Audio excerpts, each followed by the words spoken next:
કર્મચારીઓ છે એની સાથે વ્યવસ્થિત વાત નથી કરતા, કંઈ ફોન કરે કે કેમ મને ફોન કેમ કર્યો, અને એની સાથે એક વધારાનો વ્યક્તિ બેસાડેલો છે, બરાબર છે.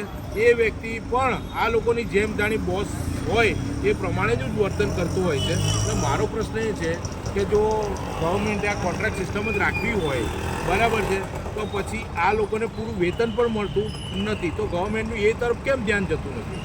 એટલા માટે જ અમે આમ આદમી પાર્ટી હોસ્પિટલ કેર કમિટી આખે ગુજરાતની અંદર જેટલી પણ ગવર્મેન્ટ હોસ્પિટલો છે, NHC, PHC કે જેટલી બી જ્યાં ટૂંકમાં સરકારી ગ્રાન્ટેબલ હોસ્પિટલ છે, કોર્પોરેશનની હોસ્પિટલ પણ આવી ગઈ, એમાં જે વર્ગ 3 વર્ગ 4માં કામ કરે છે એ કર્મચારીઓની પ્રત્યે સહાનુભૂતિ બતાવીને કે એ લોકોને ફિક્સ પગાર મળે, કાં તો કાયમી કરો અથવા તો ફિક્સ પગાર કરો, અને એરિયસ સાથે એમને પગાર મળે એના માટેની અમે વ્યવસ્થા ઊભી કરેલી છે. અમારી સાથે વકીલની પેનલ પણ છે જે સુપ્રીમ કોર્ટ સુધી લડત આપવા માટે તૈયાર છે. આ રીતની વાત છે.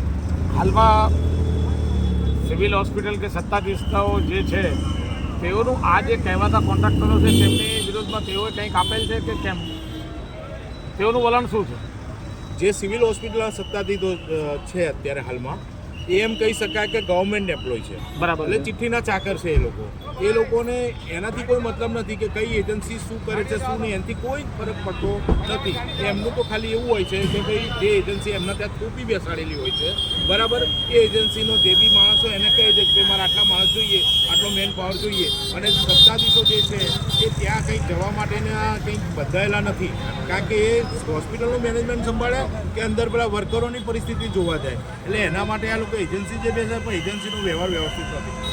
પણ એજન્સીની ઉપર પણ સરકારી કર્મચારીઓ તો છે જ ને, જે સિવિલના અધિકારીઓ છે કે જે તે છે, એ લોકોના ધ્યાન ઉપર જ્યારે કોઈ દોરે છે ત્યારે કદાચ વાત કરતા હશે, કદાચ એટલા માટે શબ્દ કહી કે એવી કોઈ મેજર ફરિયાદો આ લોકોની મારી સમક્ષ આવી નથી. મારી સમક્ષ હમણાં જ એક ફરિયાદ આવી હતી કે એક બેન પહેલાં અહીંયા રાજદીપ એજન્સી હતી એમાં જોબ કરતા હતા, તો એમને કંઈ જે સુપરવાઇઝર જે હતા એની સાથે કંઈ મગજમારી થઈ હશે તો એ બેનને નોકરીથી કાઢી નાખ્યા, કોઈ પણ પ્રકારની નોટિસ આપ્યા વગર, બરાબર છે. બીજો એક ભાઈ સુપરવાઇઝરમાં હતો એને પણ નોકરીથી કોઈ પણ નોટિસ આપ્યા વગર કાઢી નાખ્યા. હવે જે બેન જે હતા એ બેન પોતે ગયા કોર્ટનો સહારો લીધો, તો કોર્ટમાંથી એમનો હુકમ પણ લઈને આવ્યા કે ભાઈ આ બેનને જે તે જગ્યા ઉપર એમને નોકરી પર પ્રસ્થાપિત કરવા, અને એમનો જેટલા મહિનાથી ઘરે છે, બરાબર, એટલા મહિનાના પગારમાંથી 20%નું ચૂકવણું કરું. હવે આ લોકોને કેવું છે કે એ ટાઈમે રાજદીપ એજન્સી હતી, અત્યારે વિશ્વા છે, વિશ્વાવાળાનું કેવું એવું છે કે અમે ના લઈએ એમને, કારણ કે અમારે હવે બેને એફિડેવિટ કરીને પણ આપ્યું કે રાજદીપ પાસે જે પૈસા લેવાના નીકળે છે અમારે રાજદીપ પાસે લેવાના છે, મારે વિશ્વા પાસે લેવાના નથી, ખાલી મને નોકરી આપો. બેન ગરીબ પરિસ્થિતિના છે, બરાબર છે, એકલા રહે છે, બે દીકરીઓનો બોજ એમના માથે છે, તો આ લોકો દયા ભાવના કોઈ રાખતા નથી. એનો મેનેજર અલ્પેશ રોજીવાલાને મેં ફોન કર્યો તો અલ્પેશ રોજીવાલા એવું કહે છે એવું કોઈ અમે રાખતા નથી, આમ છે, કારણ કે ગુનેગાર, તમે ગુનેગારોને રાખો છો નોકરી, તમે જુઓ, બરાબર છે. આ તો ના કહેવાય, પણ ઘણી વખત રાતના ટાઈમે આવો કે ગમે ત્યારે ચેકિંગ કરજો ત્યારે ઘણું બધું અંદર બખડ જંતર જોવા મળશે, તો એના ઉપર આ લોકોની કોઈ ધ્યાન નથી, કોઈ ચાપતી નજર નથી, બરાબર, કારણ કે દરેક વસ્તુમાં આ લોકોને એલર્ટ કરવા જરૂરી હોય છે.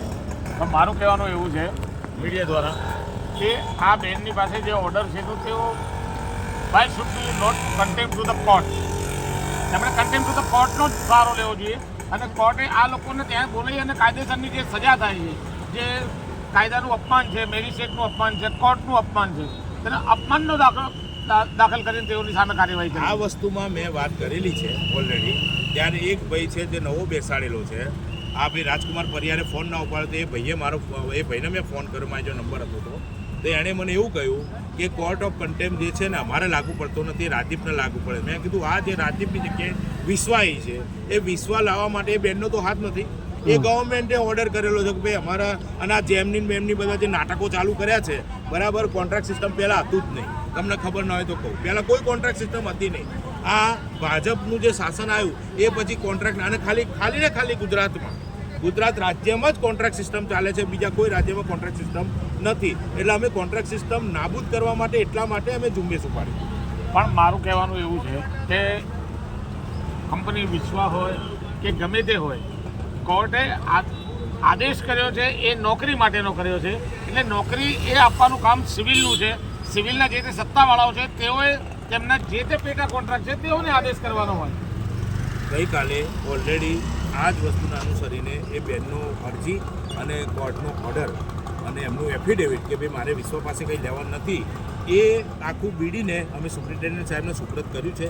સુપ્રિન્ટેન્ડન્ટ સાહેબે સાઇન કરીને વિશ્વ એજન્સીને આપ્યું છે, પણ અત્યાર સુધીમાં વિશ્વ એજન્સીનો કોઈ જવાબ આવ્યો નથી, કારણ કે ઓલરેડી મેં કામ કરી દીધું છે. એવું નથી કે નથી કર્યું.